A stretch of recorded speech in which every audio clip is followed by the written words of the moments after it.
Maria stood at the edge of the reservation, watching the dust swirl across the red earth as the morning sun painted the desert landscape in shades of gold and amber. At 28, she carried herself with the quiet dignity that had been passed down through generations of Apache women, but her dark eyes held a sadness that seemed to deepen with each passing season. The wind caught her long black hair, pulling it across her face like a veil she wished could hide her from the world's judgment. Behind her, the sounds of the reservation slowly coming to life drifted on the morning air. Children's laughter echoed from the small houses scattered across the landscape, mothers calling them in for breakfast, fathers preparing for another day of whatever work they could find. It was a symphony of family life that had once brought Maria joy, but now each sound felt like a needle pricking at the emptiness inside her chest. 7 years of marriage to Thomas Begay had ended 3 months ago, not with anger or infidelity, but with the quiet, devastating pronouncement that had followed them like a shadow since their wedding day. Barren. The word hung over Maria like a curse, whispered behind cupped hands at tribal gatherings, spoken aloud during heated family discussions, and finally declared as grounds for divorce by the tribal council when Thomas requested their union be dissolved. The Apache way was ancient and unforgiving in some matters. Children were the future of the tribe, the continuation of bloodlines that stretched back centuries to the great leaders and warriors who had fought to preserve their land and culture. A woman who could not bear children was seen as incomplete, broken in some fundamental way that reflected not just on her, but on her entire family line. Maria understood this intellectually, had grown up knowing these beliefs, but understanding and accepting were two entirely different things. Her grandmother had been the first to suggest that perhaps the spirits were displeased with something Maria had done. "Maybe you walked where you shouldn't have walked," the old woman had said, her weathered hands working constantly at a piece of beadwork as she spoke. "Maybe you spoke words that should have stayed silent. The spirits see everything, granddaughter. Sometimes they take away to teach us." But Maria had done nothing wrong that she could remember. She had followed the old ways, participated in the ceremonies, shown respect to her elders and the sacred places. She had been a dutiful daughter and then a devoted wife. She had cooked Thomas's favorite meals, kept their small house clean and welcoming, and supported him through the difficult years when jobs were scarce and money even scarcer. Yet none of that mattered when measured against the one thing she could not do. The visits to the Indian Health Service clinic had been humiliating exercises in false hope. The doctors, both native and white, had run their tests and asked their questions with professional detachment. Unexplained infertility, they called it, as if giving it a medical name somehow made it less devastating. They offered treatments that the reservation's limited resources couldn't support, suggestions that required travel to distant cities and money that neither Maria nor Thomas possessed. Dr. Sarah Crow Feather, a Lakota physician who had returned to work among native peoples after training in Boston, had been the most compassionate. She had sat with Maria for hours, explaining the various possibilities, the new treatments available in larger cities, the hope that still existed. But even her kindness couldn't change the fundamental reality that Maria faced every month when her hopes were crushed anew. "Sometimes," Dr. Crow Feather had said during their last appointment, "the body has its own timeline.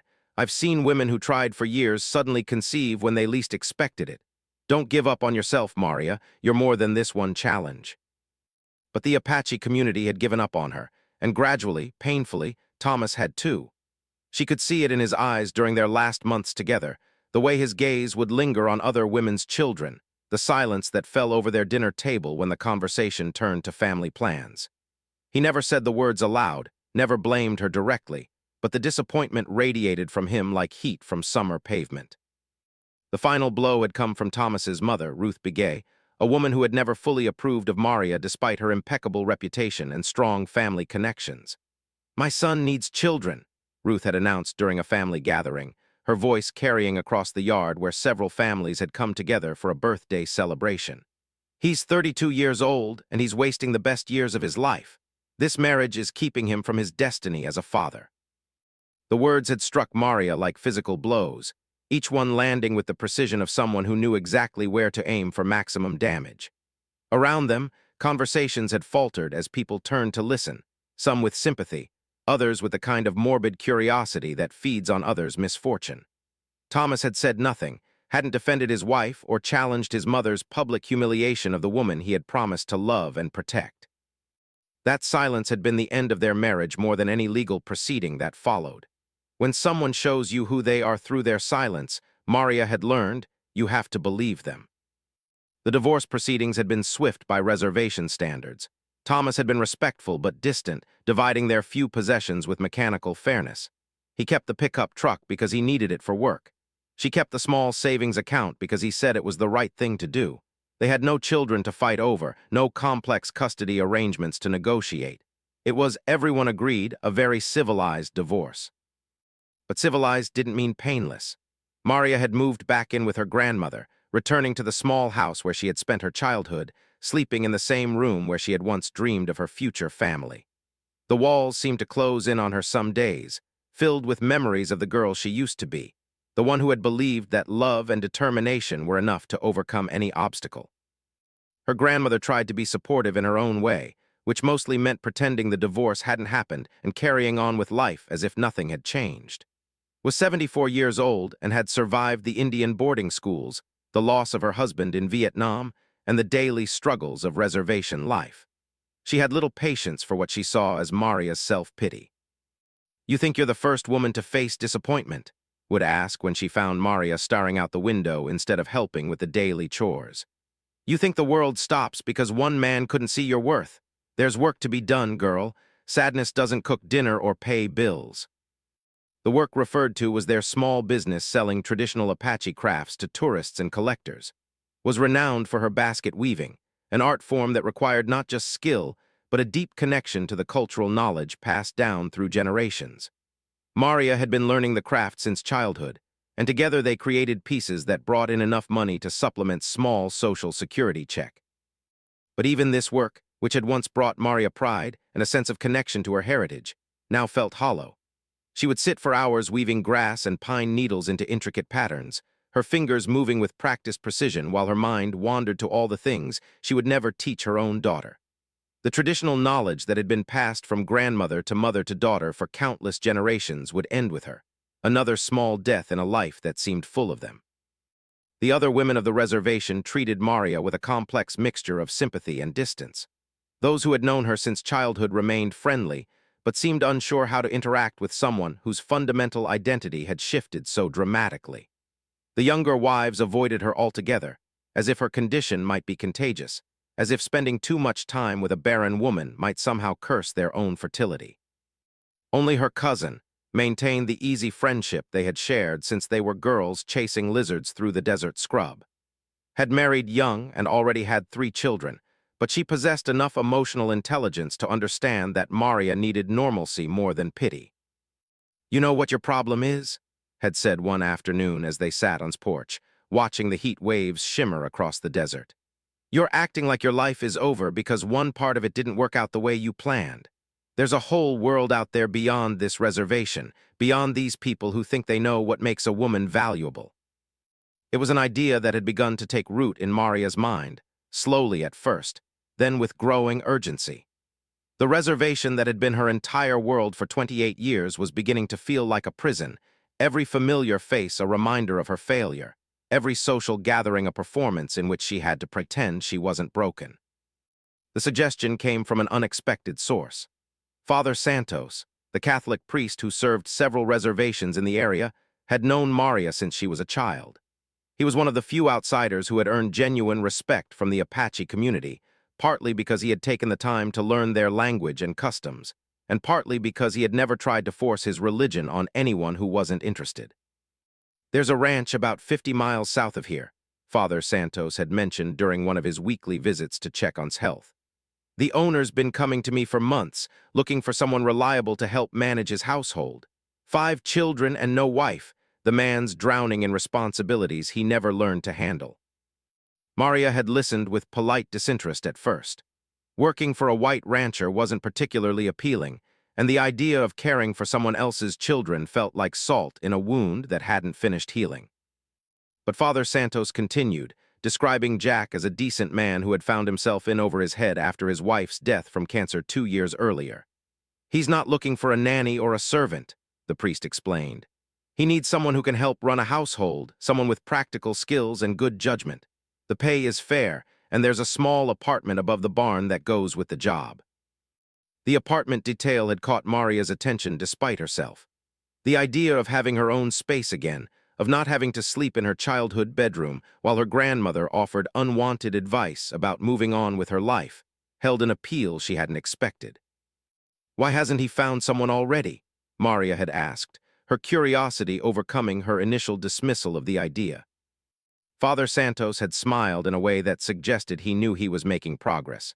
"He's particular about who he trusts with his children, and honestly, most women in town see a widower with 5 kids as too much work for too little reward. They want romance and courtship, not the reality of raising someone else's children." The conversation had planted a seed that grew over the following weeks. Maria found herself thinking about the unknown rancher and his children, wondering what circumstances had left them struggling without a woman's touch in their lives. It wasn't that she believed caring for other people's children would somehow heal the emptiness inside her, but the possibility of being useful, of having a purpose beyond her own grief, appealed to something deep in her nature. Had been surprisingly supportive when Maria finally mentioned the possibility of taking the job. "Maybe some distance would be good for you," her grandmother had said, not looking up from the basket she was weaving. "Sometimes we need to step away from our problems before we can see them clearly." It was as close to encouragement as ever gave, and Maria knew better than to expect anything more explicit. Her grandmother believed in facing life's challenges head-on, but she also understood the value of strategic retreat when a situation became untenable. The decision, when it finally came, felt less like a choice than an acceptance of inevitability. Maria couldn't stay on the reservation indefinitely, sleeping in her childhood bedroom and enduring the pitying looks and whispered conversations about her failed marriage and barren womb. She needed something to occupy her days beyond weaving baskets and counting the ways her life had fallen short of expectations. On a Thursday morning in late September, when the desert air finally carried a hint of the cooler weather to come, Maria had asked Father Santos to arrange a meeting with Jack. She wasn't sure what she expected from the encounter, but anything seemed better than the slow suffocation she felt whenever she imagined spending another year in the same small house, surrounded by the same familiar reminders of everything she couldn't have. The priest had smiled with the satisfaction of someone who had been waiting for exactly this moment. "I'll call him this afternoon," he said. "But Maria, you should know taking care of 5 children is no small undertaking. These aren't bobbies who sleep most of the day. They're real kids with real problems, and they've been without a mother for 2 years. It won't be easy." Maria had nodded, understanding that he was trying to prepare her for challenges she might not have considered. But what he didn't understand was that she had been preparing for motherhood her entire adult life, learning skills and developing patience that now had no outlet. Maybe this wasn't the family she had dreamed of, but it was a chance to use abilities that were withering away from lack of purpose. As she stood on the porch that evening, watching the sun set over the desert landscape that had shaped her entire life, Maria felt something she hadn't experienced in months: anticipation. Not hope exactly, she had learned to be suspicious of hope, but a sense that movement was possible, that staying in one place feeling sorry for herself wasn't her only option. Tomorrow, she would drive 50 miles south to meet a man named Jack and his 5 children. She had no idea what to expect from the encounter, no clear vision of how this opportunity might change her life. All she knew was that she was ready to find out, ready to step away from the reservation that had defined her entire existence, and see what else the world might have to offer a woman who had been told she was worth nothing because she couldn't bear children. The desert wind picked up as darkness settled over the land, carrying with it the scent of sage and the distant sound of coyotes beginning their nightly songs. It was a sound that had comforted Maria throughout her childhood, a reminder of the wildness that existed just beyond the edges of human settlement. Tonight, for the first time in months, it sounded less like a lament and more like a promise that there were still mysteries in the world, still possibilities she hadn't considered. She went inside to tell her grandmother about her decision, knowing that would respond with characteristic stoicism and practical advice about what to pack for an extended stay away from home. It wasn't the emotional support Maria might have wanted, but it was the kind of steady, unshakable foundation that had helped her survive everything else life had thrown at her. As she prepared for what might be the last night she spent in her childhood bedroom for a very long time, Maria allowed herself to imagine what tomorrow might bring. 5 children without a mother, a ranch 50 miles from everything she had ever known, and a man she had never met who was desperate enough to trust his family to a complete stranger. It wasn't the life she had planned, but then again, very little in her 28 years had gone according to plan. Perhaps it was time to stop trying to force her reality to match her dreams and instead see what happened when she allowed herself to be open to possibilities she had never considered. The unknown had to be better than the slow death she was experiencing in familiar surroundings, surrounded by people who would never see her as anything more than Thomas Begay's barren ex-wife. Tomorrow, she would be simply Maria, a woman with practical skills and a willingness to work hard in exchange for a new beginning. As she finally drifted off to sleep, Maria's last conscious thought was a prayer to whatever spirits might be listening, asking not for the impossible dream of her own children, but for the strength and wisdom to help someone else's family heal from their losses. It seemed like a more reasonable request, one that didn't require miracles, only dedication and the kind of fierce love that she had been saving up for years with nowhere to spend it. The morning would bring new challenges and new possibilities, but tonight, for the first time since her divorce, Maria slept peacefully, dreaming not of what she had lost, but of what she might yet find. The ranch sprawled across 5,000 acres of rolling hills and grazing land, bordered by stands of oak and mesquite trees that provided shade for the cattle during the brutal Texas summer. As Maria drove her elderly down the long gravel driveway, she could see why a single man might feel overwhelmed trying to maintain such an operation while raising 5 children. Outbuildings dotted the landscape barns, equipment sheds, storage facilities, all showing signs of hard use and deferred maintenance. The main house sat at the center of it all, a sprawling ranch-style structure that had probably been impressive when it was new 20 years earlier. Now it looked tired, with paint peeling from the window frames and a front porch that sagged slightly under the weight of accumulated furniture, toys, and general clutter. A basketball hoop with a torn net stood in the yard, surrounded by bicycles in various states of repair, and a dog that looked like it might be part German Shepherd and part everything else. As Maria parked her car near the front porch, she could hear voices from somewhere behind the house, children's voices raised in what sounded like either play or argument. It was hard to tell which. The screen door creaked open, and a man stepped onto the porch, moving with the careful deliberation of someone who had been injured recently or was simply exhausted beyond measure. Jack was not what Maria had expected, though she realized she hadn't really formed any clear expectations about what a widowed rancher with 5 children might look like. He was probably in his early 40s, tall and lean in the way that spoke of physical work rather than gym memberships. His brown hair showed threads of premature gray at the temples, and his blue eyes held the kind of weariness that came from carrying responsibilities that felt too heavy for one person. He wore faded jeans and a work shirt that had seen better days, and there was a caution in his manner that suggested he had learned not to trust easily. When he smiled, which he did as Maria approached the porch, the expression didn't quite reach his eyes. It was the smile of a man who had been disappointed too many times to invest fully in new possibilities.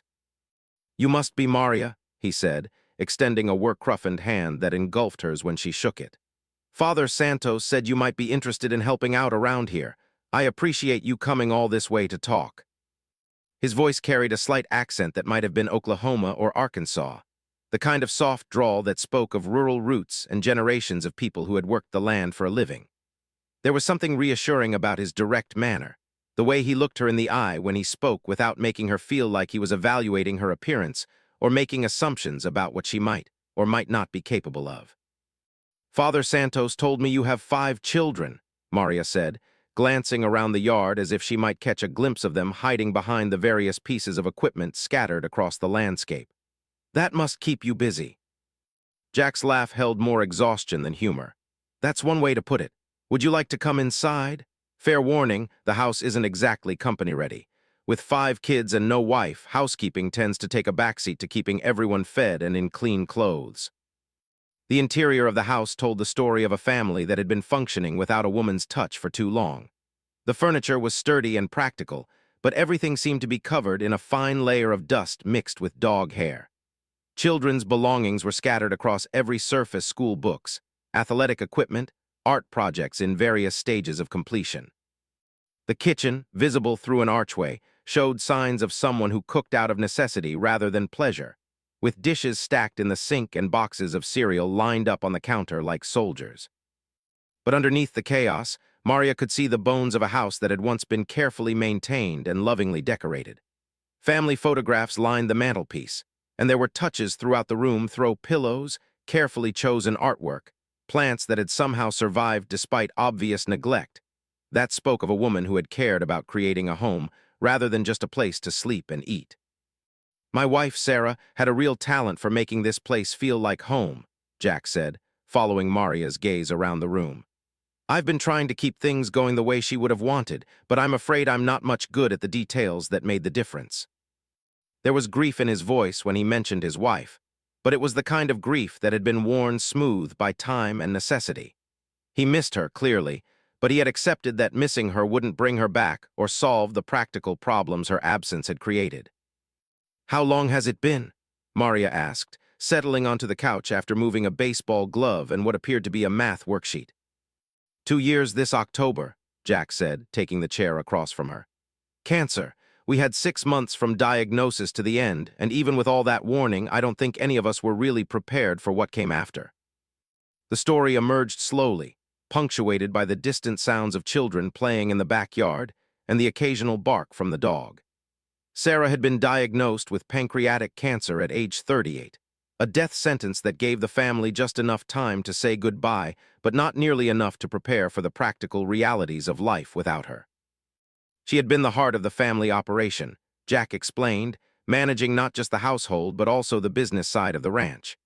She had kept the books, scheduled veterinary visits, coordinated with feed suppliers, and somehow found time to attend every school event and sporting activity the children were involved in. Her death had left not just an emotional void, but a practical one that Jack was still struggling to fill. "I thought I could handle it," he said, his hands working restlessly as he spoke. "I figured it was just a matter of organization and discipline. How hard could it be to do what Sarah made look effortless?" The answer, as he had discovered, was harder than he could have imagined. The children, ranging in age from 6 to 16, each dealt with their grief differently and required different kinds of support. The oldest had tried to step into her mother's role, taking on responsibilities that no teenager should have to carry. The youngest, Emma, had regressed emotionally, clinging to her father and acting out when he wasn't available. The three boys in between, Michael, David, and had responded with varying degrees of anger, defiance, and withdrawal. 16 and thinks she needs to mother everyone, Jack explained, glancing toward the backyard where the sound of children's voices continued. She's missing out on being a teenager because she feels responsible for holding the family together. The boys are struggling in school, getting into fights, testing every boundary I try to set. And Emma, he paused, running a hand through his hair. Emma still asks when Mommy's coming home. The complexity of the situation was daunting, but Maria found herself drawn in rather than overwhelmed. These were real problems requiring real solutions, not the abstract disappointments and social judgments she had been battling on the reservation. Here was a family that needed practical help, daily care, and the kind of steady presence that she had been preparing to provide her entire adult life. "What exactly are you looking for in someone to help?" she asked, trying to understand the scope of what Jack envisioned. "Honestly, I'm not entirely sure," he admitted. "I know I need help managing the household, cooking, cleaning, making sure everyone gets where they need to be when they need to be there. But more than that, I think the kids need someone who can provide the kind of emotional stability that I'm not always able to give them. Someone who can be present in ways that I can't when I'm dealing with ranch business or trying to keep the financial side of things from falling apart." It was a job description that could have described motherhood itself, and Maria felt something shift inside her as she listened to Jack's careful explanation of his family's needs. These children had lost their mother, just as she had lost the possibility of ever being a mother. Perhaps there was something healing for everyone in bringing those two losses together. "I should probably meet them," Maria said. "The children, I mean, if this is going to work, they need to be comfortable with me." Jack's expression brightened for the first time since she had arrived. "They're out back, supposedly doing chores, but probably just finding new ways to avoid responsibility. Fair warning, they've been through this before. I've had 3 different housekeepers in the past 2 years, and none of them lasted more than a few months. The kids have gotten pretty good at running people off." The backyard was a testament to the controlled chaos that seemed to define life at the ranch. A large vegetable garden that had once been carefully maintained now grew in wild abandon. with tomatoes sprawling across pathways and squash vines threatening to take over the entire space. Near a barn that looked like it might have been red at some point, 5 children were engaged in what appeared to be the systematic destruction of a hay bale, using pitchforks to scatter straw across the yard, while the German Shepherd mix supervised their efforts. "Kids," Jack called out, his voice carrying the practiced authority of a father who had learned to project across large distances. "Come meet Miss." The response was immediate and telling. The oldest, a girl who could only be, straightened up and began brushing straw from her clothes with the kind of automatic care that spoke of someone who had learned to present herself properly in all circumstances. The 3 boys, who looked like stair steps ranging from probably 14 down to about 10, continued with their hay-destroying activities while shooting curious glances in Maria's direction. The youngest, a little girl with pigtails that had clearly been styled by someone who had no experience with little girls' hair, dropped her pitchfork entirely and moved closer to her father. "Everyone, this is Miss Maria," Jack said as the group gradually assembled in front of him. "She's thinking about coming to help us out around here." Stepped forward with a poise that seemed almost adult, extending her hand in a gesture that was probably from watching her mother interact with visitors. "It's nice to meet you, miss. And these are my brothers Michael, David, and this is Emma." The formality was clearly practiced, the kind of performance that children learn when adults are constantly evaluating their family's stability.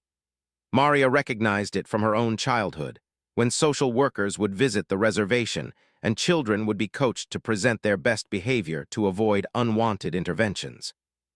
Michael, who appeared to be about 14, hung back with the studied indifference that teenage boys perfected as a defense mechanism. He was tall for his age and had inherited his father's blue eyes, but where Jack's held weariness, Michael's held something closer to anger. David, and probably 12 and 10 respectively, seemed more openly curious, stealing glances at Maria while maintaining the kind of distance that suggested they had learned not to get too attached to new adults who appeared in their lives. But it was Emma who captured Maria's attention completely. At 6 years old, she still had the round face and uncertain movements of a child who hadn't quite figured out how to navigate a world that had suddenly become much more complicated than it should be.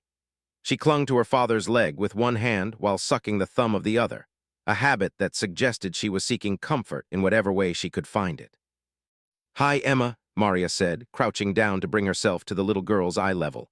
"I like your hair. Did you do those braids yourself?" Emma shook her head, burying her face against her father's leg. It was who answered, a slight flush coloring her cheeks. "I did them. I'm still learning how to do girl things. Mom was better at hair." The comment hung in the air like a challenge, and Maria recognized it for what it was, a test to see how she would respond to the mention of the mother these children had lost. Some adults became uncomfortable when children talked about dead parents, changing the subject or offering empty platitudes about how their mother was watching over them from heaven. "I bet your mom was good at lots of things," Maria said simply, standing back up but keeping her attention focused on the children. "Learning to braid hair takes practice. I've been doing it since I was younger than Emma, and I still mess it up sometimes." It was the right response, apparently, because some of the tension went out of shoulders. Michael continued to study Maria with teenage skepticism, but David moved closer, apparently deciding she might be worth investigating further. "Are you Indian?" asked with the blunt curiosity of a 10-year-old who hadn't yet learned that such questions weren't always appropriate. Jack started to say, but Maria waved him off. "I'm Apache," she said. "My people come from New Mexico and Arizona originally, but I grew up on a reservation about 50 miles north of here." "Do you live in David wanted to know. "Do you have your own horse?" added. "Can you shoot a bow and arrow?" This from Michael, who was trying to maintain his disinterested pose but was clearly curious despite himself. The questions came in a rush, the kind of innocent enthusiasm that children showed when encountering something outside their normal experience. Maria found herself smiling as she answered their questions, explaining that she lived in a regular house, didn't own a horse but knew how to ride, and had indeed learned to shoot a bow as a child, though she was probably pretty rusty by now. "My grandmother still makes traditional baskets and pottery," she added. "She's been teaching me since I was little. Maybe someday I could show you how to weave grass into patterns." Emma had gradually emerged from behind her father's leg during this conversation, and now she spoke for the first time, her voice barely above a whisper. "Are you going to live here?" It was the question they were all wondering about, Maria realized, but only Emma was young enough to ask it directly. The others were watching her carefully, waiting to see how she would answer, whether she would make promises she might not keep or offer false reassurances about permanence. "I don't know yet," Maria said honestly. "Your dad and I are still talking about whether it would work out for everyone, but if I did come to help your family, I would take that responsibility very seriously. I wouldn't leave unless there was a really good reason." It was a careful answer, but apparently the right one. Even Michael seemed to approve of her refusal to make promises she couldn't guarantee. These children had been abandoned too many times by adults who had underestimated the challenges of their situation. Jack suggested they continue their conversation inside while the children finished their chores, but Maria asked if she could stay outside for a few more minutes. "I'd like to see what they're working on," she said. "If I'm going to be helping around here, I should understand what the daily routine looks like." The next hour provided a window into the controlled chaos that defined daily life at the ranch. The children had been assigned various tasks feeding chickens, watering the vegetable garden, stacking hay bales, but without proper supervision, their efforts were more enthusiastic than effective. Emma followed David around the garden, more hindrance than help but clearly desperate to be included in her older siblings' activities. Had abandoned his assigned task entirely in favor of trying to teach the dog to fetch a stick that was clearly too heavy for the animal to carry. But it was the dynamic between and Michael that caught Maria's attention. The teenage girl was trying to manage her younger siblings while completing her own responsibilities, taking on the kind of supervisory role that should have belonged to an adult. Michael resented her attempts at authority, leading to a series of small conflicts that suggested this was an ongoing pattern in the family. "Thinks she's the boss of everyone just because she's the oldest," Michael muttered when his sister told him he was stacking hay bales wrong. "Someone has to be responsible around here," shot back, her voice tight with frustration. "Dad can't do everything by himself." "That doesn't mean you get to tell me what to do. You're not Mom." The words hit like a physical blow, and Maria saw the girl's face crumple for just a moment before she regained her composure. It was a cruel comment, designed to hurt, but it also revealed the central tension in this family's attempt to restructure itself around the absence of the woman who had held everything together. "You're right," said quietly. "I'm not Mom, but someone needs to make sure things get done, and if you have a better idea, I'd love to hear it." Michael didn't have a better idea, of course. He was 14 years old and angry about things he couldn't control or change. But his anger was easier to direct at his sister than at the cancer that had taken their mother or the circumstances that had left their father struggling to manage responsibilities that had once been shared. Maria found herself stepping forward without really thinking about it. "Michael, could you show me how you stack hay bales? I've never worked on a ranch before, and I'd like to learn the right way to do things." It was a diplomatic intervention that gave Michael a chance to be the expert while removing him from the conflict with his sister. He responded with teenage reluctance, but he did show Maria the proper technique for stacking bales in a way that would shed water and allow air circulation. "The trick is to alternate the direction," he explained, warming to his subject despite himself. "If you stack them all the same way, the whole pile can shift and fall over. Mom taught me that when I was age." The mention of his mother came naturally this time, without the sharp edge he had used when throwing her absence in his face. It suggested that Michael's grief was complicated, mixing genuine love and loss with the anger that came from feeling abandoned by someone who hadn't chosen to leave. "Your mom sounds like she knew a lot about ranch work," Maria said, as she attempted to follow Michael's instructions with her own bale. "She grew up on a farm in Oklahoma," Michael said. "Dad says she could outwork most men when it came to handling cattle or fixing equipment. She wasn't afraid of anything." It was clearly a source of pride for him, this image of his mother as a strong, capable woman who could handle any challenge ranch life presented. But it also suggested part of his current struggle. How could he, as a teenage boy, live up to the example set by someone who had seemed invincible? As they worked together, Maria became aware of Jack watching from the porch. He wasn't hovering or micromanaging, but he was clearly paying attention to how she interacted with his children, how she handled the small conflicts and challenges that arose. This was her audition, she realized, and the children's responses to her would weigh heavily in his decision about whether to offer her the job. By the time they finished the afternoon chores, Emma had attached herself to Maria's side, chattering about her favorite colors and the names she had given to all the chickens. David had peppered her with more questions about Apache culture, and even Michael had opened up enough to tell her about the FFA project he was working on at school. Only remained somewhat reserved, but Maria sensed this had more to do with the teenager's protective instincts than any personal dislike.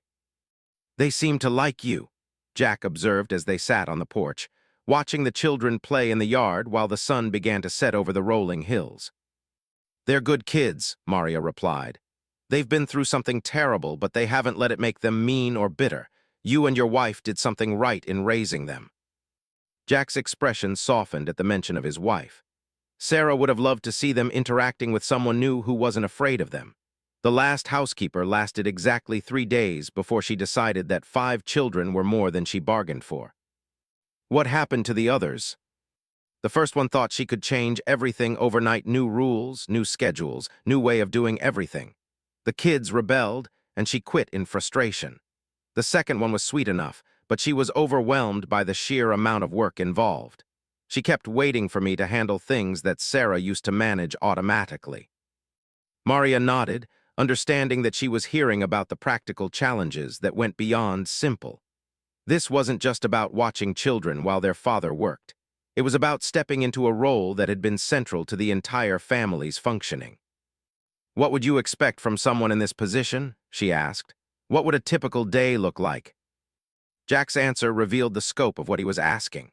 The children needed to be gotten ready for school each morning, with lunch money and permission slips and all the small details that seemed insignificant until no one was managing them. Someone needed to be available when they came home, helping with homework and managing the conflicts that arose between siblings who were all dealing with grief in different ways.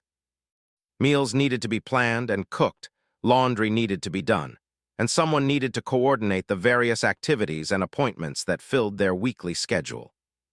But beyond the practical tasks, Jack explained, the children needed emotional support from someone who could be consistently present in a way that his ranch responsibilities sometimes prevented. They needed someone who could listen when they wanted to talk about their mother, who could provide comfort when grief hit them unexpectedly, who could help them navigate the normal challenges of growing up that seemed so much more complicated when filtered through loss. "I'm not looking for someone to replace Sarah," Jack said carefully. "These kids had a wonderful mother, and nothing's going to change that. But they need stability and care, and I need to know that someone reliable is looking after them when I can't be there." As Maria listened to Jack's description of his family's needs, she felt something she hadn't experienced in months. The sense that she could be useful, that her skills and instincts and carefully developed capacity for love might have a place in the world after all. These children needed exactly what she had been preparing to give her own children: daily care, emotional support, and the kind of fierce protection that came naturally to women who understood how precious and fragile family bonds could be. "I'd like to try it," she said finally. "If you're willing to give me a chance, I'd like to see if I can help your family." Jack's relief was visible, but he was careful not to seem too eager. "It's a big commitment," he warned. "And it's not easy work. These kids have been through hell, and they're going to test you in ways you probably haven't considered." "I understand that," Maria said. "But I think we might be able to help each other. They need someone who won't give up on them when things get difficult, and I need to feel like I'm making a difference in someone's life." As they worked out the practical details: salary, living arrangements, schedule, Maria felt the first stirrings of something that might have been hope. It wasn't the naive optimism she had carried into her marriage, but something more realistic and perhaps more durable. These children would never be hers in the way she had once dreamed, but they could be her responsibility, her daily purpose, her chance to pour all that carefully saved love into something meaningful. The sun had almost completely disappeared behind the hills when Maria finally drove back down the gravel driveway, leaving the family behind, but carrying with her the promise that she would return in a week with her belongings and a commitment to help them rebuild their life together. It wasn't the family she had planned, but it was a family that needed her, and perhaps that was enough to start with. Moving into the small apartment above the barn felt like stepping into someone else's life, but Maria had become accustomed to that sensation over the past few months. The space was larger than she had expected, with a main room that served as both living area and bedroom, a compact kitchenette, and a bathroom with a window that looked out over the rolling pasture land. It was clean and functional, furnished with sturdy pieces that suggested Jack was a practical man who believed in buying things once and using them forever. The apartment had been Sarah's craft room originally. Jack had explained as he helped Maria carry her few belongings up the external stairs. She had used it for sewing and the various projects that had helped her transform their house from a simple ranch dwelling into a real home. After her death, he had converted it into living quarters with the vague idea that someday they might need to house a full-time employee or visiting relatives. Sarah would have liked knowing it was being put to good use, he had said, setting down Maria's suitcase near the bed. She always said empty rooms were just wasted opportunities. The comment had been casual, but Maria detected the grief that still shadowed even the most ordinary conversations about his dead wife. 2 years wasn't very long to recover from such a loss, especially when he was trying to manage everything she had once handled while also dealing with his own sorrow and that of 5 children. Maria's first week at the ranch was a careful dance of observation and gradual integration. She resisted the urge to immediately reorganize systems or implement changes, instead watching how the family functioned and identifying the places where additional support might be most helpful. What she discovered was a household that ran on love and determination, but lacked the subtle coordination that had once made everything seem effortless. The morning routine, for instance, was a study in controlled chaos that began before sunrise. Jack was usually up and working by 5:30, checking on cattle or dealing with equipment that had broken down overnight. This left the children to manage their own breakfast and preparation for school, a responsibility that fell heavily on 16-year-old shoulders. Maria found herself naturally sliding into the gaps that existed in this routine. She began getting up early to prepare breakfast, something more substantial than the cereal and toast that had become the family's standard morning meal. Nothing elaborate scrambled eggs, oatmeal, fresh fruit when it was available, but food that would sustain the children through their school day and provide with a few extra minutes to focus on her own needs rather than managing everyone else's. The children's responses to these small changes were revealing. Emma immediately began appearing in the kitchen while Maria cooked, chattering about her dreams or asking endless questions about what they were having for breakfast. David and were enthusiastically appreciative of any meal that didn't require them to pour it from a box. Michael maintained his defensive posture for several days, accepting Maria's efforts with teenage reluctance, as if enjoying anything about this new arrangement might somehow betray his mother's memory. His reaction was the most complex. She clearly appreciated having some of the household burden lifted from her shoulders, but she also seemed uncertain about relinquishing responsibilities that had become part of her identity. For 2 years, she had been the closest thing to a mother figure her younger siblings had, and stepping back from that role meant confronting her own grief in ways she had been avoiding. "You don't have to do all this," said one morning as Maria packed lunches for the school-age children. "I've been managing breakfast and lunches just fine." It was said politely, but Maria heard the underlying message. This was territory, and she wasn't sure she was ready to share it. Rather than argue or point out the obvious stress the girl had been carrying, Maria simply nodded. "I know you have," she said. "You've done an incredible job keeping this family functioning, but now that I'm here, maybe you could focus on other things. Don't you have SATs coming up soon?" The mention of college preparation struck home in a way that direct criticism never could have. Was bright and ambitious, but her academic performance had suffered as she took on more household responsibilities. The idea that she might be able to redirect her attention toward her own future was clearly appealing, even if it meant accepting help from a relative stranger. "I've been wanting to retake the math section," admitted, "but there never seems to be time to study properly." "Maybe we can work something out," Maria suggested. "I don't mind handling morning routines if it gives you more time for schoolwork." It was the beginning of a negotiation that would continue for weeks as gradually learned to trust that Maria's presence didn't diminish her importance to the family. The teenager had been carrying an adult's load of responsibility for too long, but letting go of that burden required faith that someone else would reliably handle the duties she had taken on. The adjustment period wasn't limited to the children. Jack was clearly struggling with his own complex reactions to having another adult in his household. He was grateful for the help, but Maria could see him wrestling with feelings that probably seemed like betrayal to a man who had loved his wife deeply.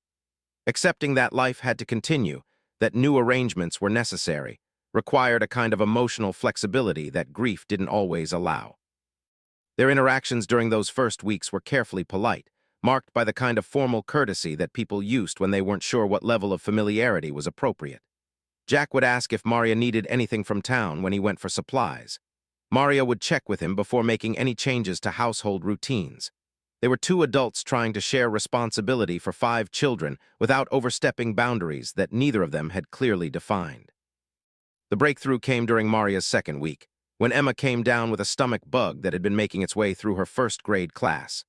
The little girl woke up in the middle of the night, sick and crying for her mother in the confused way that children do when they don't feel well. Jack had been up most of the night dealing with a cow that was having difficulty calving, and he was barely coherent when Emma's distress woke the entire household. Maria found herself responding without thinking, scooping up the feverish child and carrying her to the bathroom, holding her hair back while she was sick, and then washing her face with a cool cloth. It was pure instinct, the kind of automatic caretaking response that she had been developing her entire adult life in preparation for motherhood. "I want my mama," Emma sobbed against Maria's shoulder, and the words cut through Maria's heart like a blade. She couldn't give this child what she really wanted, couldn't bring back the mother who had been taken too soon. All she could offer was present comfort, reliable care, and the promise that someone would be there to help her through the difficult moments. "I know, sweetheart," Maria murmured, carrying Emma back to bed and settling beside her. "I know you want your mama. She would want to be here with you too." "Will you stay?" Emma asked, her small hand clutching at Maria's shirt. "I'll stay as long as you need me to," Maria promised, and she meant it in ways that extended far beyond this single night of illness. When Jack checked on them an hour later, he found Maria dozing in the chair beside Emma's bed, one hand resting on the child's forehead to monitor her fever. Something in his expression shifted as he took in the scene, and when he spoke, his voice carried a warmth that hadn't been there before. "Thank you," he said simply. "I don't know what I would have done if you hadn't been here." "This is what I'm here for," Maria replied, "taking care of your children when they need it." But they both understood that something had changed in that moment, that Maria's place in the family had shifted from employee to something more essential. She wasn't just helping with household tasks. She was providing the kind of nurturing presence that the children desperately needed, and that Jack couldn't always offer while managing the demands of the ranch. Over the following weeks, Maria began to understand the full scope of what Sarah had managed during her life. The woman hadn't just been a mother and housewife. She had been the emotional center of a complex operation that included not only 5 children, but also the business aspects of running a cattle ranch. She had maintained relationships with neighbors, coordinated with veterinarians and feed suppliers, managed the family's finances, and somehow found time to attend every school play and soccer game. No single person could replace all of that, but Maria found herself naturally taking on more responsibilities as she identified areas where her help would be most valuable. She learned to use the computer system that Sarah had set up to track cattle vaccinations and breeding schedules. She coordinated appointments and deliveries. She became the point of contact for the children's schools, handling the endless stream of forms and communications that modern education seemed to require. Most importantly, she became the stable presence that allowed the family's emotional healing to continue. Emma's nightmares became less frequent when she knew Maria was just across the yard. David and began bringing their homework problems to her instead of struggling alone or bothering. Even Michael started joining her in the kitchen some evenings, ostensibly to get a snack, but really to talk about the various frustrations and confusions of teenage life. "Do you think Mom would be disappointed in me?" he asked one evening as Maria prepared dinner. "I mean, if she could see how I've been acting since she died." It was the kind of question that required careful handling. Michael had been dealing with his grief through anger and rebellion, testing every boundary his father set, and challenging authority at school. But underneath the difficult behavior was a boy who missed his mother terribly and wasn't sure how to honor her memory while also expressing his rage at losing her. "I think your mom would understand that grief makes people act in ways they normally wouldn't," Maria said, continuing to chop vegetables while she spoke.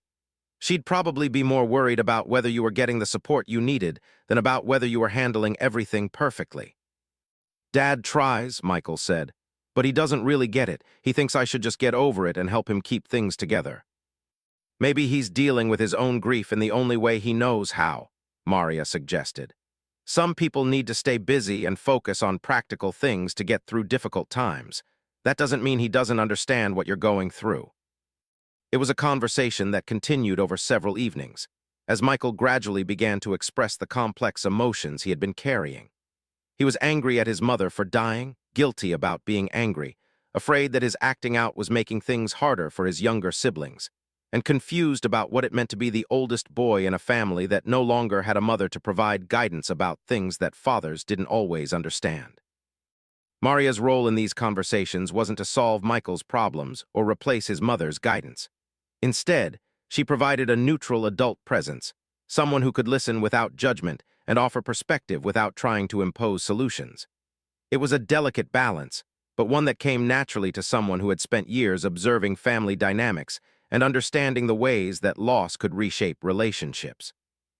Adjustment to Maria's presence took longer but followed a similar pattern. The teenager had been functioning as a surrogate mother for 2 years, and learning to step back from that role required not just trust, but also a redefinition of her place in the family. She had derived identity and purpose from being indispensable, and Maria's competence in handling household responsibilities initially felt like a threat to that identity. The turning point came when received her SAT scores, which were significantly higher than her previous attempt, particularly in the math section where she had been struggling. She had been able to dedicate more time to test preparation because Maria had taken over many of the daily household tasks that had previously consumed its attention. "I got into state," she announced at dinner one evening, her voice carefully controlled but her excitement barely contained. "Early admission. They're offering me a partial scholarship."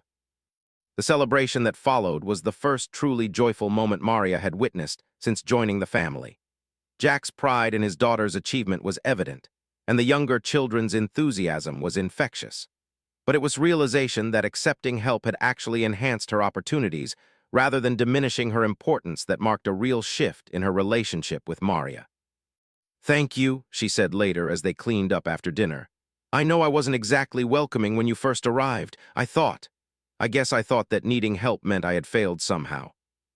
"You didn't fail," Maria replied firmly.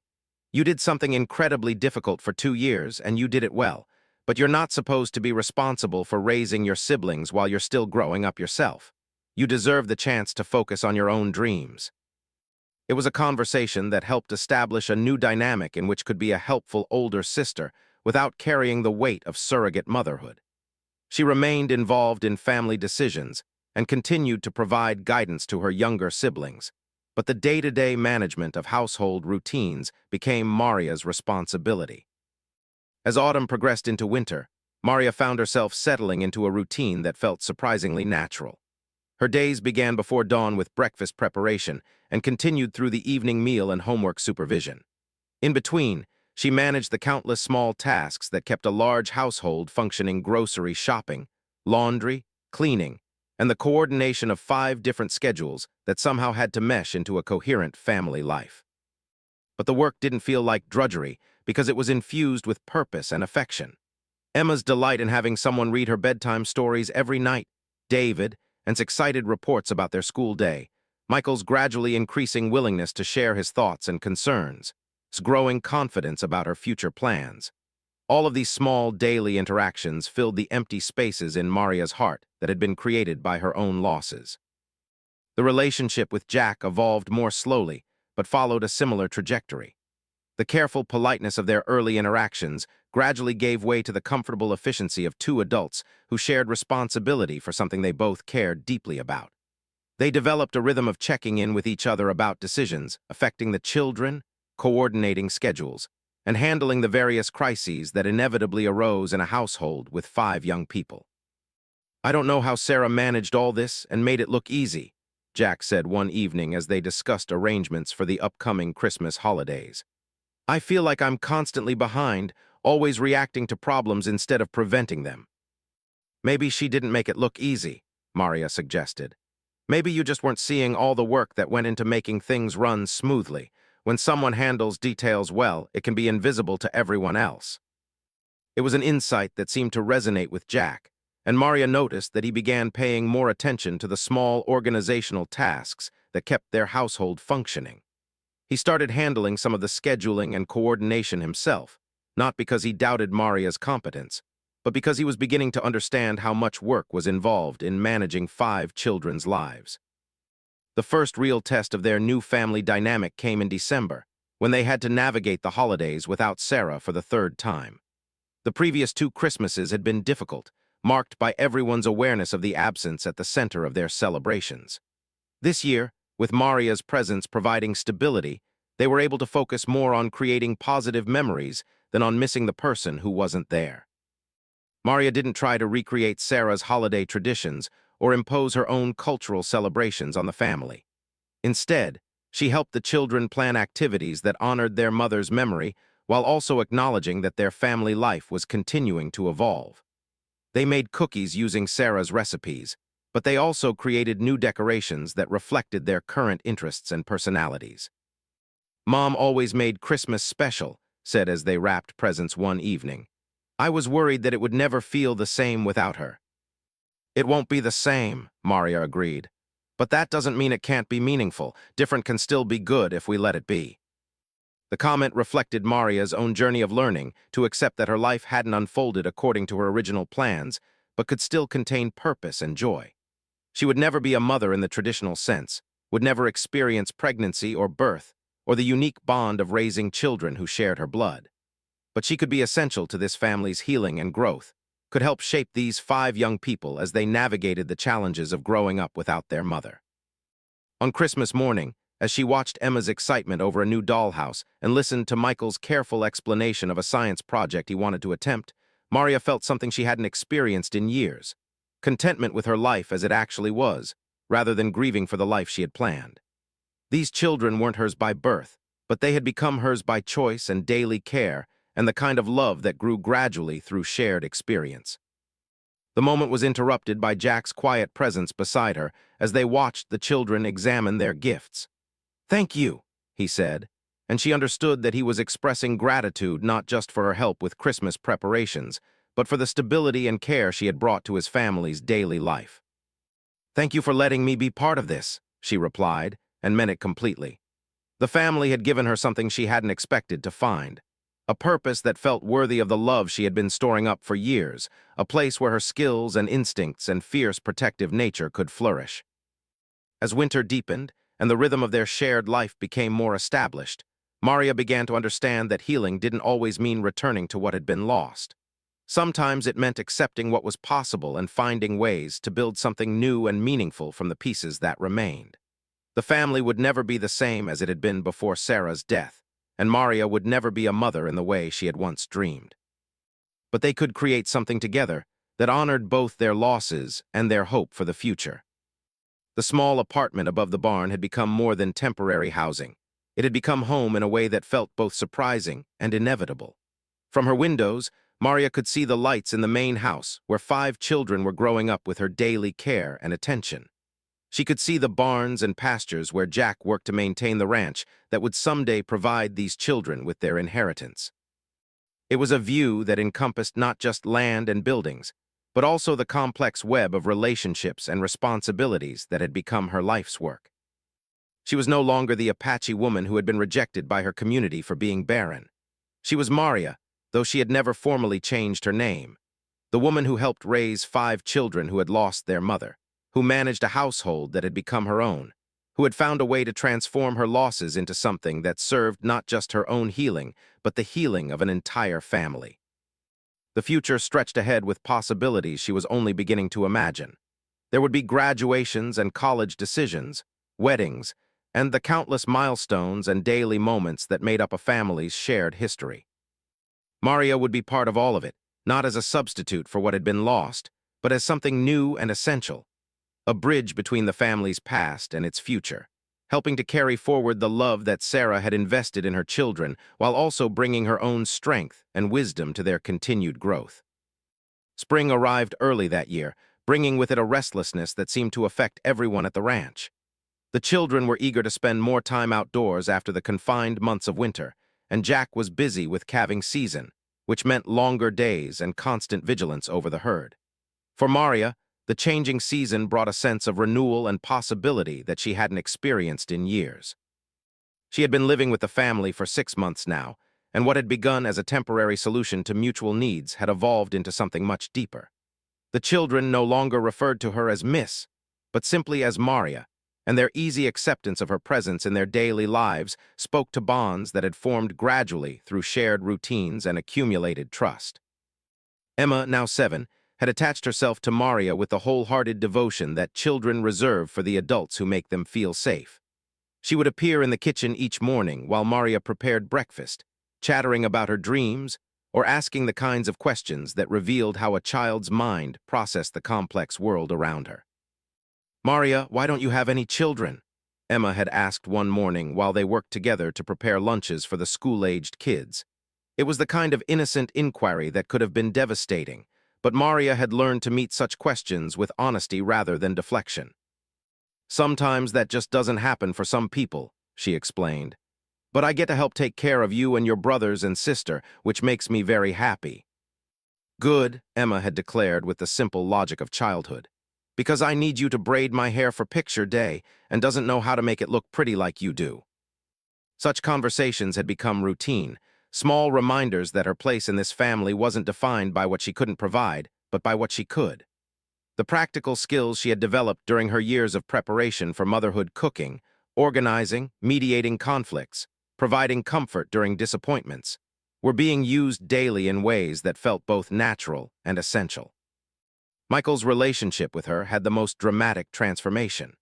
The angry, defensive teenager who had greeted her arrival with suspicion had gradually revealed himself to be a thoughtful young man struggling with the normal challenges of adolescence, complicated by grief and premature responsibility. He had begun seeking her out for conversations about things he couldn't discuss with his father: questions about girls, concerns about college, and the ongoing process of figuring out what kind of man he wanted to become. "Dad expects me to take over the ranch eventually," he confided one afternoon as they worked together to repair a section of fence that had been damaged during a spring storm. "But I'm not sure that's what I want to do with my life." It was a conversation that required careful navigation. Jack had built his life around the ranch, and the assumption that his oldest son would continue the family operation was deeply embedded in how he thought about the future. But Michael was bright and curious, with interests that extended far beyond cattle and pasture land. "What do you want to do?" Maria asked, holding the fence post steady while Michael attached new wire. "I've been thinking about veterinary school," he admitted. "I like working with animals, but I want to understand more about the science behind keeping them healthy. Doctor said I could start volunteering at his clinic this summer to see if I really like it." Doctor was the veterinarian who served several ranches in the area, including theirs. He was known for taking on young people as informal apprentices, teaching them about animal care while also providing them with insight into whether veterinary medicine might be a viable career path. "Have you talked to your dad about this?" Maria asked, though she suspected she knew the answer. "He keeps talking about how important it is to keep the ranch in the family," Michael said. "I don't think he'd understand why I'd want to do something else when I could have all of this." His gesture encompassed the rolling pasture land that stretched to the horizon, beautiful in its own way, but also isolating for a young person with broader ambitions. "Maybe he'd understand more than you think," Maria suggested. "He wants you to be happy, and he might be more flexible about the ranch's future than you realize." But she understood Michael's hesitation.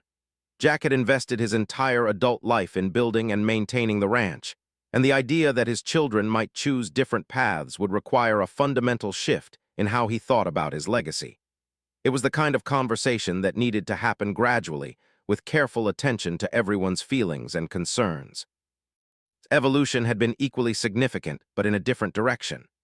The girl who had been carrying adult responsibilities since age 14 was finally learning to be a teenager again, focusing on her studies and social life, with the kind of intensity that only became possible when she no longer felt solely responsible for her younger siblings' welfare. "I got accepted to the engineering program at State," she announced at dinner one evening in March, her excitement barely contained despite her attempts at casual delivery of the news. With the scholarship and the financial aid package, we can actually afford it. The celebration that followed was immediate and heartfelt, with Even and David expressing genuine enthusiasm for their sister's achievement. But Maria noticed Jack's conflicted expression, the pride mixed with something that might have been concern or loss. "That's wonderful, sweetheart," he said, and Maria could hear him trying to inject his voice with the enthusiasm deserved. "Your mother would be so proud of you." Later that evening, after the children had gone to bed, Jack and Maria found themselves sitting on the front porch, a habit they had developed for discussing family issues away from young ears that had a tendency to absorb more than adults realized. "I'm happy for," he said, staring out over the dark landscape. "But I'm also terrified. She's been my right hand for the past 2 years, the one I could count on to help me hold everything together. I don't know how we'll manage without her." It was an honest admission of dependence that revealed how much Jack had been relying on his 16-year-old daughter to fill roles that should have been handled by adults. His competence and maturity had made her invaluable during the family's crisis, but her departure for college would force everyone to adjust to new arrangements. "She needs to go," Maria said gently. "She's earned the right to focus on her own future, and holding her back would be a betrayal of everything she's worked for." "I know that," Jack replied. "I just don't know how to replace everything she does around here."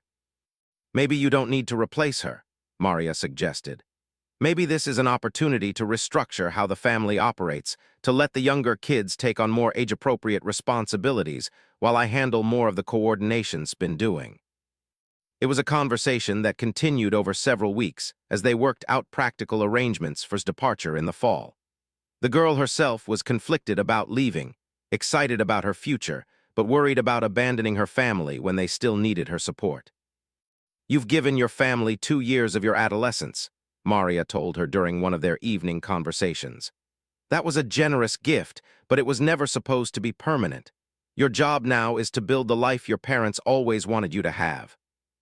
The wisdom of this advice became clear as spring progressed and began to focus more intensively on her final months of high school. Her improved mood and renewed energy had a positive effect on the entire family, demonstrating that her happiness was essential to everyone's, not a luxury they couldn't afford. David, and now 13 and 11 respectively, were beginning to show signs of the independence that came with their growing maturity.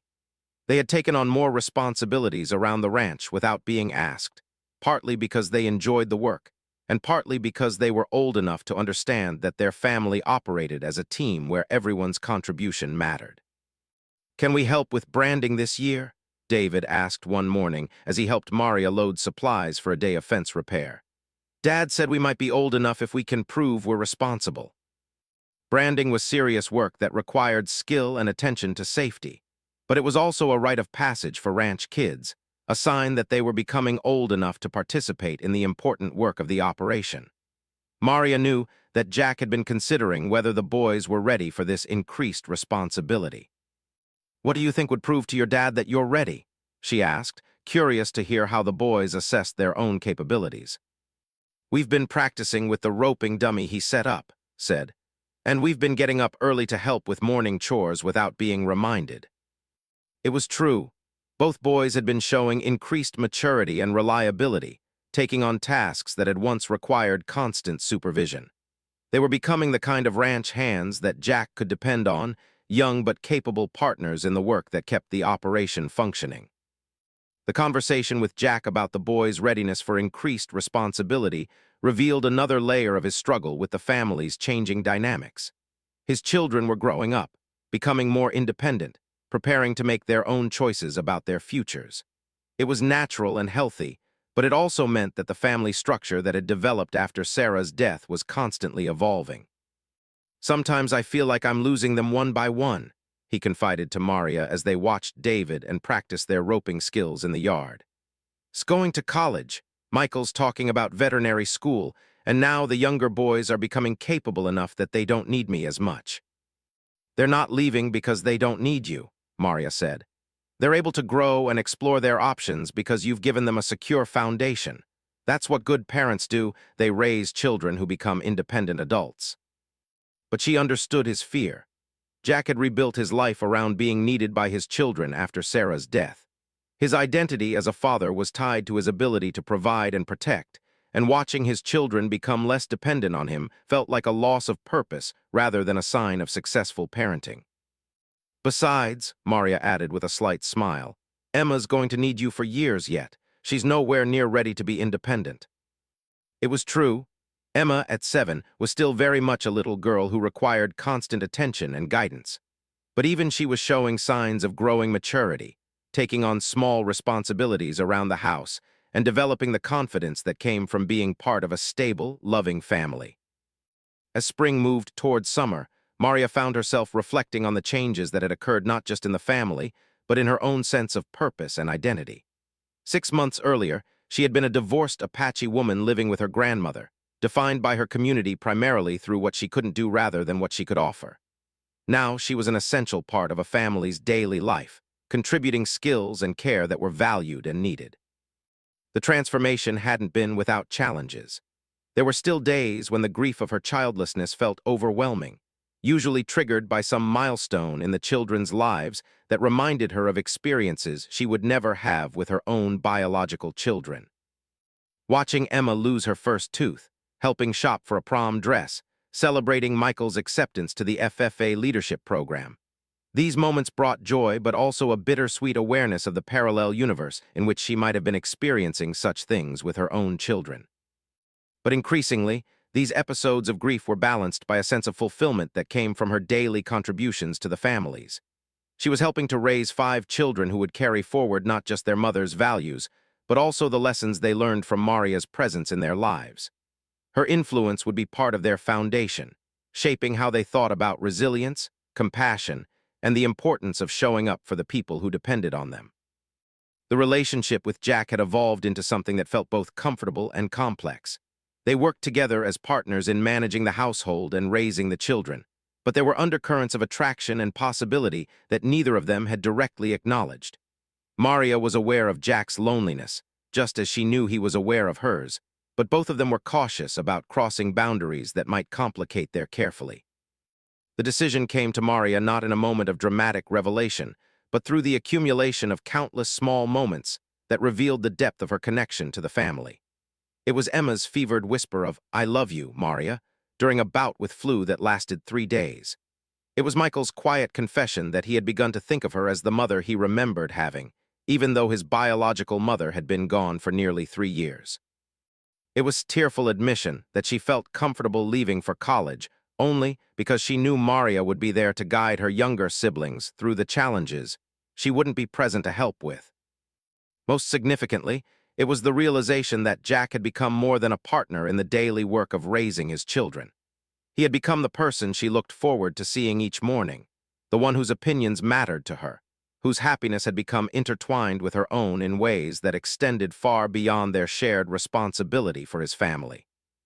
3 weeks after Jack's declaration of feelings, Maria knocked on the door of the main house after the children had gone to bed.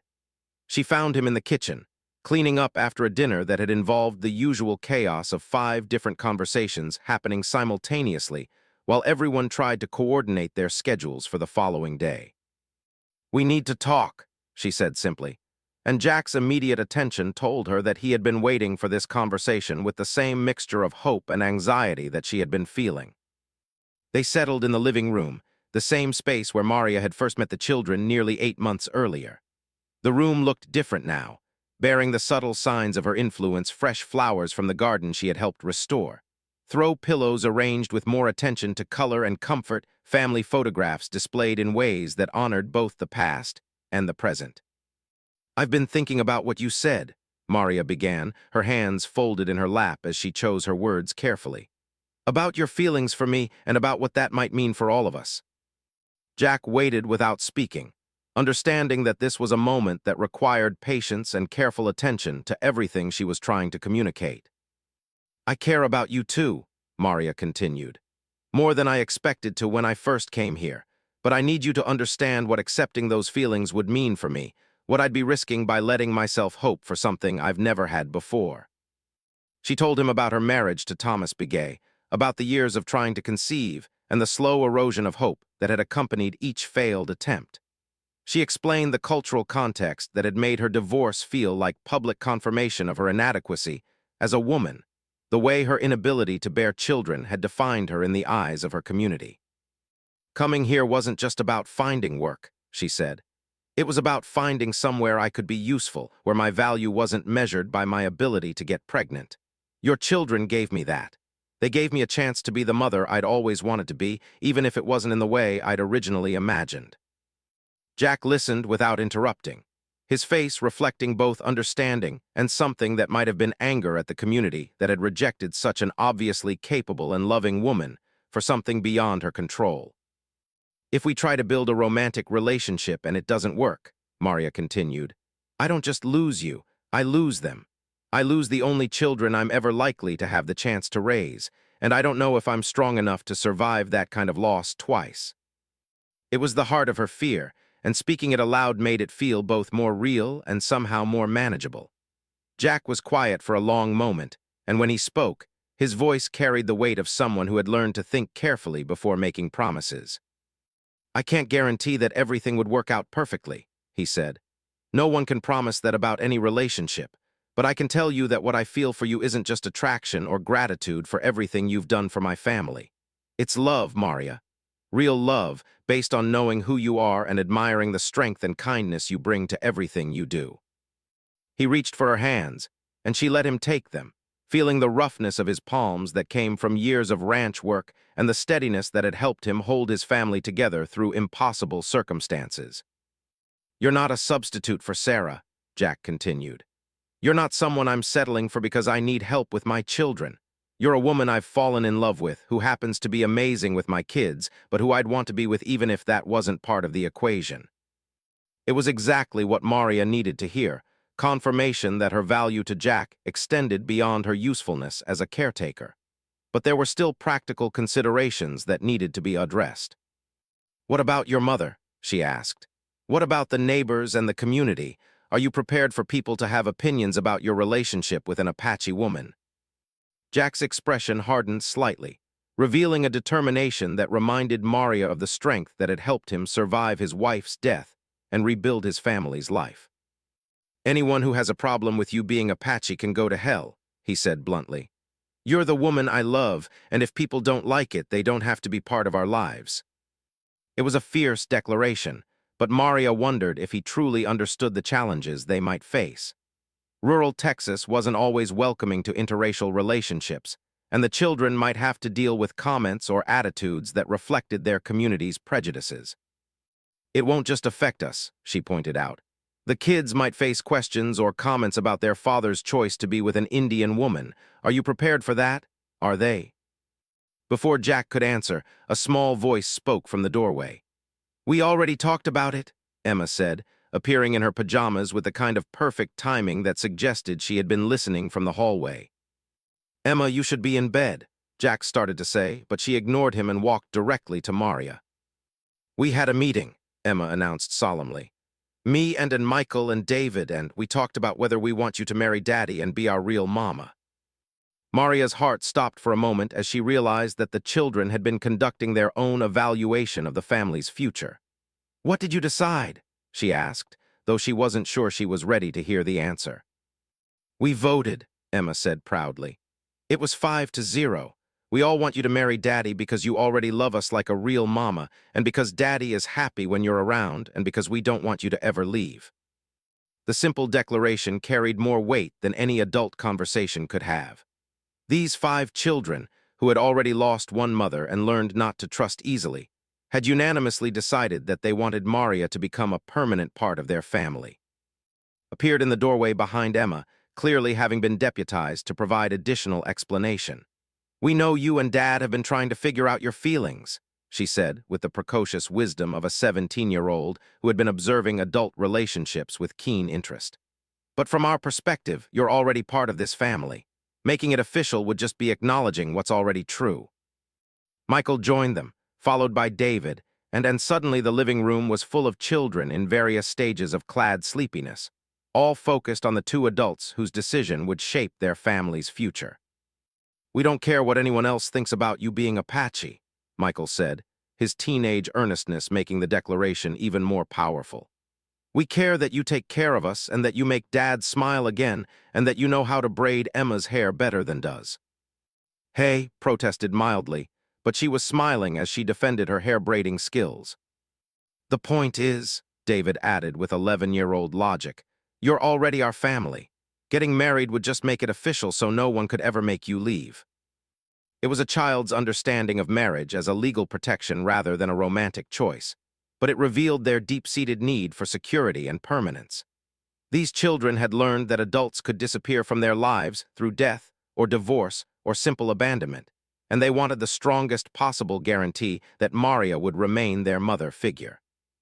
Looking around at the 5 faces watching her with varying degrees of hope and expectation, Maria felt the last of her resistance dissolve. These children had chosen her just as clearly as she had chosen them, and their unanimous support for a marriage between their father and the woman who had been caring for them was perhaps the strongest endorsement she could have received. Well, she said, looking from the children to Jack and back again, it seems like the family has spoken.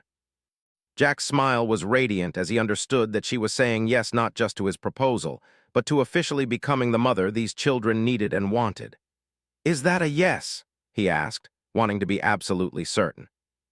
That's a yes, Maria confirmed, and the explosion of cheering from 5 children was immediate and overwhelming. Emma threw herself into Maria's arms with the kind of whole-body enthusiasm that 7-year-olds specialized in. Now you'll be Mama Maria, she declared, and you can't ever leave because you'll be married to Daddy. The logic was simple and perfect from a child's perspective, and Maria found herself crying as she held Emma and accepted congratulations from the other children. She was crying for the family she had never thought she'd have, for the children who had chosen her as much as she had chosen them, and for the man who had seen past her perceived failures to the woman she actually was.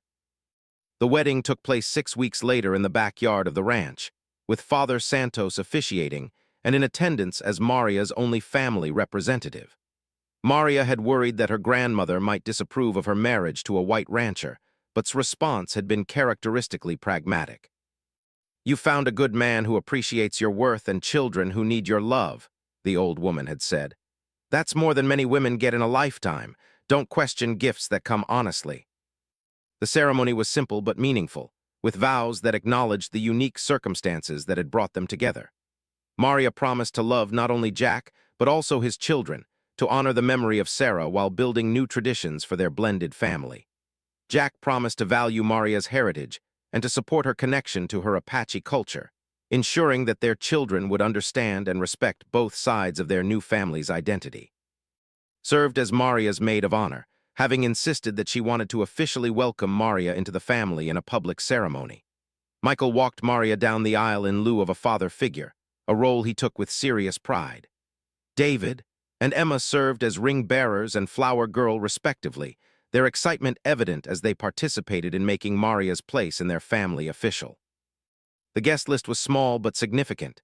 A few neighboring ranch families who had become friends, Jack's business associates, and several members of Maria's Apache community who had driven down to witness her marriage. Dr. Sarah Crow Feather was there, having told Maria that she was proud to see her former patient building a new life that honored both her losses and her strengths. You found a way to be the mother you were meant to be, Dr. Crow Feather said during the reception. Sometimes the path to our destiny isn't what we expected, but that doesn't make it less meaningful. Helen had surprised everyone by not only attending, but by offering a genuine apology to Maria for her initial coldness. I was protecting my the only way I knew how, she admitted. But watching you with them today, it's clear that they couldn't have asked for a better mother to help them through this difficult time in their lives. As the sun set over the rolling Texas hills, Maria found herself standing with her new husband and 5 children, officially recognized as the family in the eyes of both the law and their community. She thought about the Apache woman who had left the reservation nearly a year earlier, broken by rejection, and convinced that her life would never contain the love and purpose she had always craved. That woman had been wrong about so many things. She had believed that biological children were the only path to motherhood, that her value as a woman was determined by her fertility, that love had to follow predetermined patterns to be real and lasting. But life had taught her that families could be built through choice and daily care just as powerfully as through blood and birth. "Any regrets?" Jack asked quietly as they watched their children play in the yard, officially their children now in every way that mattered. "Just one," Maria replied, and Jack's concerned expression made her smile. "I regret that it took me so long to understand that there are many different ways to become a mother. If I'd known that earlier, I might have saved myself years of grief." "Maybe you needed those years to become the woman who could handle all of this," Jack suggested, gesturing toward the chaotic but joyful scene of 5 children who were now permanently hers to guide and protect. It was a wise observation from a man who had learned his own lessons about unexpected paths and second chances. Maria, she had taken his name, but kept her Apache identity, had indeed needed every year of her difficult journey to develop the strength and wisdom required to mother 5 grieving children and build a marriage that honored both the past and the future. As they walked toward the house where their family was waiting to celebrate this new beginning, Maria felt a deep sense of completion. She was no longer the barren Apache woman who had been rejected by her community. She was no longer the divorced failure who had hidden away in her grandmother's house. She was Maria, wife and mother, essential to the daily functioning and emotional of 6 people who depended on her love and care. The children who ran toward them across the lawn, her children now, legally and emotionally carried within them the seeds of the future she had helped to plant. They would grow up knowing that families could be built through choice and commitment, that love could transcend cultural differences, and that women like their stepmother who couldn't bear biological children could still become the most important maternal figures in young lives.